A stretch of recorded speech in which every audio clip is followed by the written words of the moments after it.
Hello friends, रोमांचक तथ्य में आज आप सबको खाटू श्याम जी की कहानी बताने जा रहे हैं। खाटू श्याम जी को भगवान श्री कृष्ण के कलयुग अवतार के रूप में पूजा जाता है। इन्हें श्याम बाबा, बर्बरीक और हारे का सहारा के नाम से भी जाना जाता है। इनकी कथा महाभारत काल से जुड़ी हुई है। बर्बरीक पांडवों के दूसरे भाई भीम के पुत्र थे। उनकी माता का नाम नागकन्या अहिलावती मौर्वी था। उन्हें महादेव की कृपा से अद्भुत शक्तियां प्राप्त थीं। उन्होंने शिवजी की कठोर तपस्या करके 3 अमोघ बाण और एक विशेष धनुष को प्राप्त किया था। शिवजी ने वरदान दिया था कि उनके 3 बाण में इतनी शक्ति होगी कि पहला बाण सभी दुश्मनों को चिन्हित करेगा, दूसरा बाण उन पर प्रहार करेगा और तीसरा बाण सभी को नष्ट कर देगा। इस वजह से उन्हें 3 बाणधारी कहा जाता था। जब महाभारत का युद्ध होने वाला था तो बर्बरीक ने युद्ध में भाग लेने का निश्चय किया। वे अपनी माता से आशीर्वाद लेकर युद्ध भूमि की ओर बढ़े।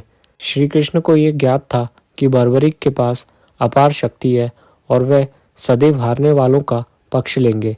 इससे युद्ध का संतुलन बिगड़ सकता है। इसलिए श्री कृष्ण ब्राह्मण के वेश में बर्बरीक के पास गए और उनसे पूछा कि वह किस पक्ष से युद्ध करेंगे।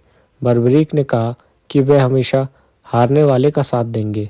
श्री कृष्ण समझ गए कि यदि बर्बरीक युद्ध में भाग लेते हैं तो पक्ष बदलने के कारण अंततः केवल बर्बरीक ही बचेंगे, क्योंकि जो भी पक्ष हारेगा बर्बरीक उनके साथ हो जाएंगे। तब श्री कृष्ण ने उनसे उनकी वीरता का प्रमाण मांगा और कहा कि यदि वे सच में इतने पराक्रमी हैं तो अपनी ही गर्दन काटकर दान कर सकते हैं। बर्बरीक ने अपने गुरु को दिए वचन के अनुसार शीश दान करने का संकल्प लिया। जब बर्बरीक को ज्ञात हुआ कि यह ब्राह्मण स्वयं श्री कृष्ण है तो उन्होंने अपनी इच्छा प्रकट की कि वह पूरा महाभारत युद्ध देखना चाहते हैं। श्री कृष्ण ने उनकी इस इच्छा को स्वीकार किया और उनके सिर को अमृत से संरक्षित करके एक ऊंची पहाड़ी पर रख दिया। वहां से बर्बरीक ने पूरा युद्ध देखा।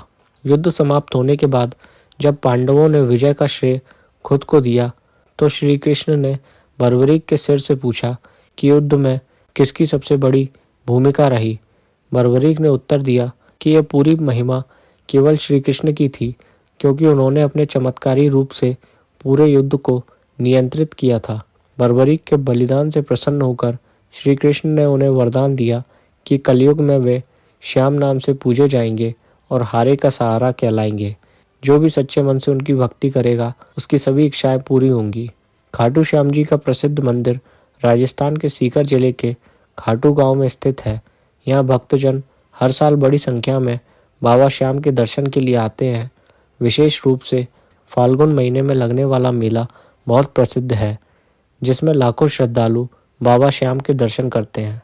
श्याम बाबा को संतान सुख के लिए पूजा जाता है। श्याम नाम जपो संकट मिटे सब काल, यह मंत्र बोलने से भक्तों के कष्ट दूर होते हैं। हर गुरुवार और एकादशी को मंदिर में विशेष आरती होती है। खाटू श्याम जी का यह पावन स्वरूप त्याग, भक्ति और श्री कृष्ण के प्रति प्रेम का प्रतीक है। उन्हें हारे का सहारा कहा जाता है, क्योंकि जो भक्त सच्चे मन से उनकी शरण में आता है उसकी सभी परेशानियां दूर हो जाती हैं।